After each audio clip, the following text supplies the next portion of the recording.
At just 13 years old, Margaret Beaufort gave birth to a boy in Pembroke Castle during one of the most violent periods in English history. The labour was so difficult that she likely never physically recovered from it. Her husband was dead, her family's position was weak, and the child she had just given birth to, Henry Tudor, seemed incredibly unlikely to ever become king.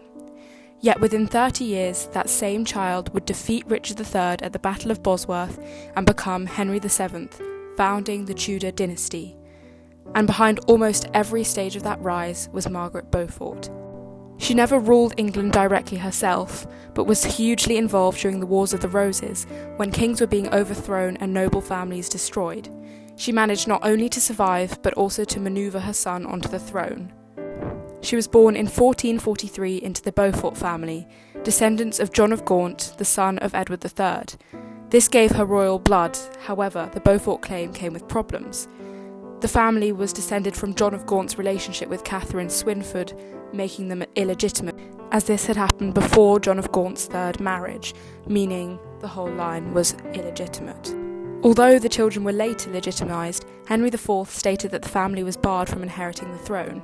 Technically, this weakened Margaret's dynastic claim, but 15th century England was politically unstable enough that bloodlines still mattered, especially once stronger claimants began to die during the War of the Roses. Margaret Beaufort's father died before she was born, leaving her one of the richest heiresses in England as an infant. This did make her politically valuable almost immediately, as like many noble women of the period, her future was shaped hugely through marriage alliances arranged by the powerful men around her. Following the dissolvement of an early marriage agreement, Margaret married Edmund Tudor at the age of around 12. Edmund was the half-brother of King Henry VI through their mother, Catherine of Valois, and this marriage strengthened the Lancastrian position by combining Tudor influence with Beaufort's bloodline.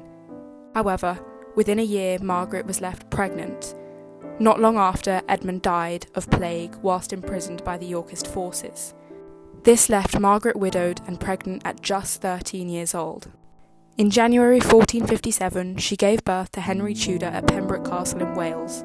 The birth was extremely dangerous due to her age, and historians believe the physical trauma meant she could never have more children. So from this point onwards, Henry became the centre of Margaret's political world. At first, it was not expected for Henry to become king, due to his claim being relatively weak, and partly through the Beaufort line, which remained seriously controversial. However, the War of the Roses gradually eliminated stronger candidates. In 1471, Henry VI died in the Tower of London, probably murdered shortly after the Yorkist victory at Tewkesbury. His son, Prince Edward of Westminster, had already been killed in battle, and suddenly Henry Tudor became one of the few remaining Lancastrian heirs, which also made him a threat. To protect him, Henry was eventually taken into exile in Brittany, where he remained for around 14 years. Margaret, in this time, stayed in England and had to navigate Yorkist rule carefully, particularly under Edward IV, and this is where her political skills became especially clear. Publicly, she maintained her loyalty, but privately, she maintained connections that would help protect her son's interests. She later married Thomas Stanley, one of the most powerful nobles in England, which gave her greater security at the court.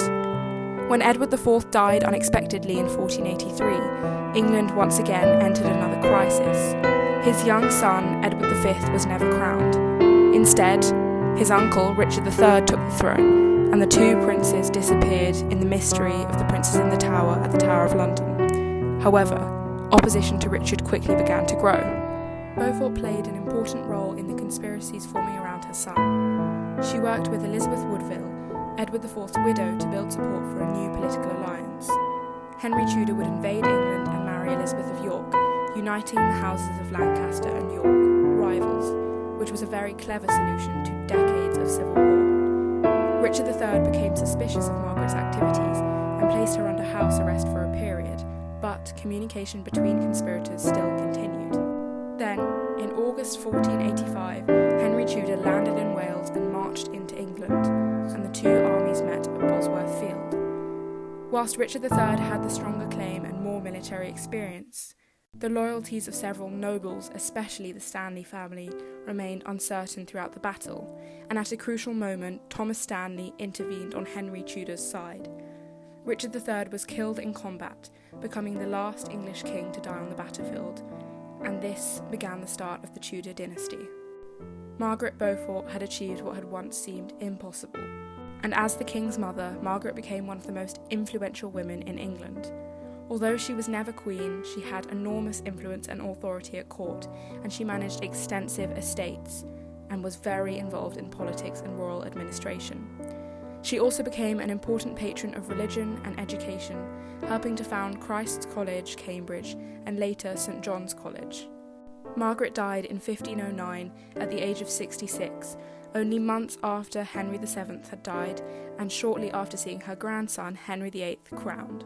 By the end of her life, the weak and uncertain claim she'd protected for decades had become the ruling dynasty of England. Often perceived as a villain in history, for someone who began her life as a child heiress in the middle of a civil war, that is an extraordinary political achievement.